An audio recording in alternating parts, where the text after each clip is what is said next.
A renovada campanha russa de ataques com mísseis e drones contra civis ucranianos e infraestruturas começou para valer. A campanha era muito esperada, mas mesmo assim, os apoiantes ocidentais da Ucrânia parecem estar a repetir os mesmos erros do ano passado na resposta a esses ataques.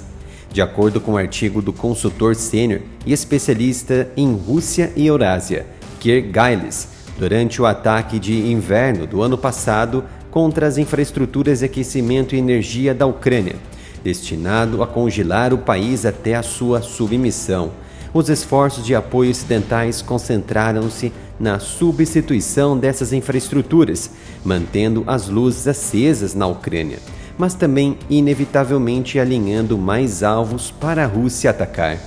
Este ano, a ênfase está no fornecimento de sistemas de defesa aérea para melhor proteger os céus da Ucrânia.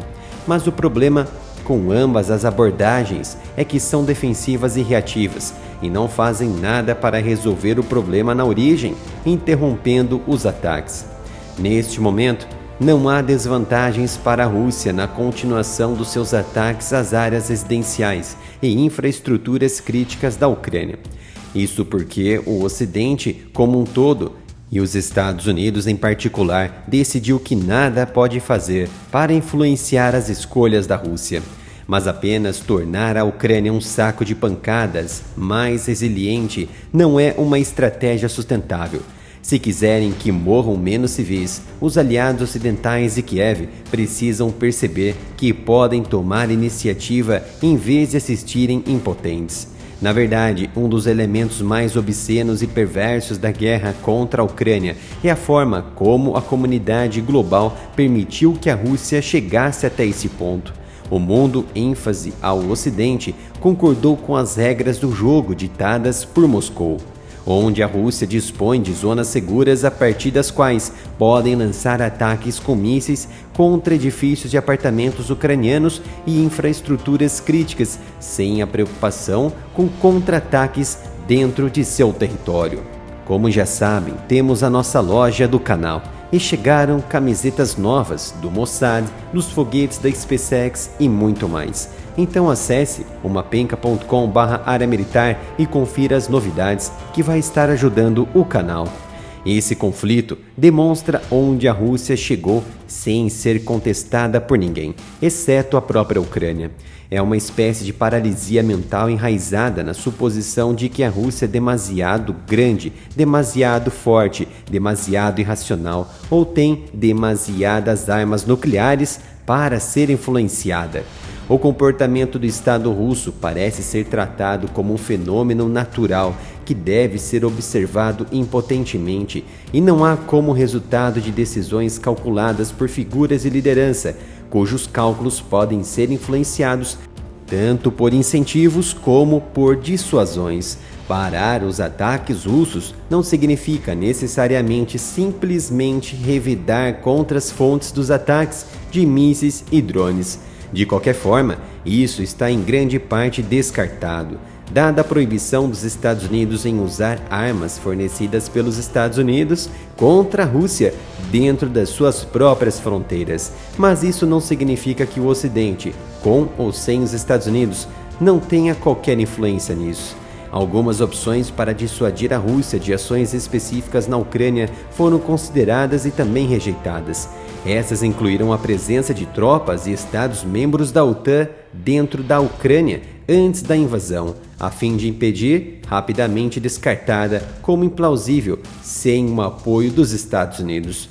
Mas outras decisões ocidentais foram apresentadas a Moscou como escolhas explícitas. Em dezembro de 2022, o Reino Unido disse à Rússia que forneceria mísseis Storm Shadow à Ucrânia se os ataques à infraestrutura civil ucraniana continuassem. A Rússia continuou, e agora o Storm Shadow e também o Scalp EG têm sido um fator significante na derrota da frota russa do Mar Negro e na manutenção da Crimeia em risco. Há muito mais que o Ocidente poderia fazer e que Moscou realmente não gostaria. Isso poderia incluir promessas de maiores entregas de sistemas de armas de alto perfil, como aviões de combate F-16 ou mísseis de longo alcance, ou sinalizando uma intenção mais séria de confiscar bens estatais russos congelados no estrangeiro como reparação pelos danos causados à Ucrânia. Outros já partem para o pressuposto de minar de uma só vez o poder efetivo de ataque intercontinental nuclear da Rússia, com ataques nucleares estratégicos ou convencionais, aproveitando as falhas estruturais defensivas da Rússia. Isso porque os bombardeios russos são 100% vulneráveis e precisam chegar mais próximos de seus alvos, o que não seria um problema para os sistemas de rastreamento aéreo, terrestre e espacial da OTAN, que já margeiam seus equipamentos nas fronteiras com a Rússia e facilmente interceptaria esses bombardeios. A administração Biden tem comunicado consistentemente a sua aspiração de apoiar a Ucrânia. Infelizmente, também comunicou de forma consistente e clara que teme muito um confronto direto com a Rússia. Esta sinalização substituiu quaisquer esforços reais para dissuadir Moscou. O presidente Joe Biden afirmou apoiar a Ucrânia, ao mesmo tempo em que enfatizou a garantia inequívoca da Ucrânia de que os sistemas de armas fornecidos pelos Estados Unidos não serão usados contra a própria Rússia. Ao longo da guerra, embora retendo capacidades que levariam a luta até a Rússia, os Estados Unidos ajudaram a Ucrânia com armas e material suficientes para lhe permitir conter os russos. Esses fornecimentos têm sido vitais para a sobrevivência contínua da Ucrânia, apesar das críticas à hesitação de Washington em relação a sistemas de armas específicos, entre eles os mísseis de longo alcance ATACMS. Mas agora também esses fluxos foram interditados por elementos do Congresso americano determinados a dar prioridade à política interna em detrimento do futuro do sistema global que sustenta a prosperidade americana. E a liderança militar da Ucrânia não pode fazer planos realistas enquanto não estiver claro que equipamento militar estará disponível para reforçar os militares ucranianos. O establishment político dos Estados Unidos avaliou que permitir que a Ucrânia derrote a Rússia não é do interesse estratégico mais amplo americano. Isso indica uma incapacidade ou falta de vontade real de reconhecer as terríveis consequências para os Estados Unidos e para o Ocidente em geral do sucesso russo. Existem paralelos perturbadores como o período que antecedeu a Segunda Guerra Mundial. Fortes vozes isolacionistas nos Estados Unidos argumentam que as guerras distantes não são motivo de preocupação a nível interno. Outros discutem sobre qual desafio que precisa ser enfrentado, como se houvesse uma escolha, com a Rússia e a China a tomarem agora o lugar da Alemanha e do Japão da década de 1930. Entretanto, os Estados Unidos podem ter esperado que medidas não escaladas, como sanções econômicas e uma abordagem cautelosa e gradual para armar a Ucrânia, fossem suficientes para resolver um confronto estratégico com a Rússia. Se assim for, isto falhou. Tal como acontece de forma consistente ao longo de todo o conflito, o Reino Unido está pelo menos disposto a auxiliar decisivamente e apelar para que a Ucrânia seja capaz de derrotar a Rússia em vez de apenas sobreviver a ela. Também a Europa, acordada, chocada pela ameaça ao apoio dos Estados Unidos, diz agora que pretende aumentar a produção de armas para ajudar a Ucrânia. Uma notícia bem-vinda, mesmo que há muito esperada. Mas isso não substitui uma mudança de mentalidade muito mais profunda sobre como lidar com a Rússia e com os Estados Unidos fora de cena, como líderes de uma coligação de pessoas relutantes com um governo fraco. Há uma oportunidade para outros avançarem.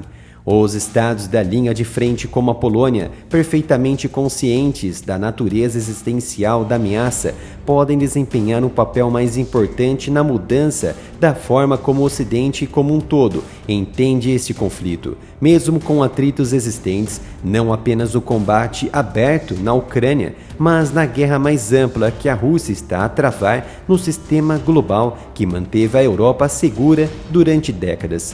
Defender esse sistema será complexo, confuso e caro e envolverá escolhas difíceis tanto para a Europa quanto para a América do Norte. Mas na atual campanha de terror da Rússia nos céus da Ucrânia, a equação é brutalmente simples. Quanto menos disposto o Ocidente estiver em mostrar à Rússia que as suas ações têm consequências, mais homens, mulheres e crianças ucranianos morrerão.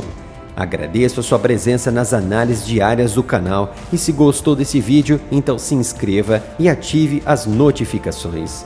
E receba as análises sobre geopolítica e defesa 24 horas por dia. Para isso basta entrar nos canais do Telegram e do WhatsApp com os links disponíveis aqui nos comentários.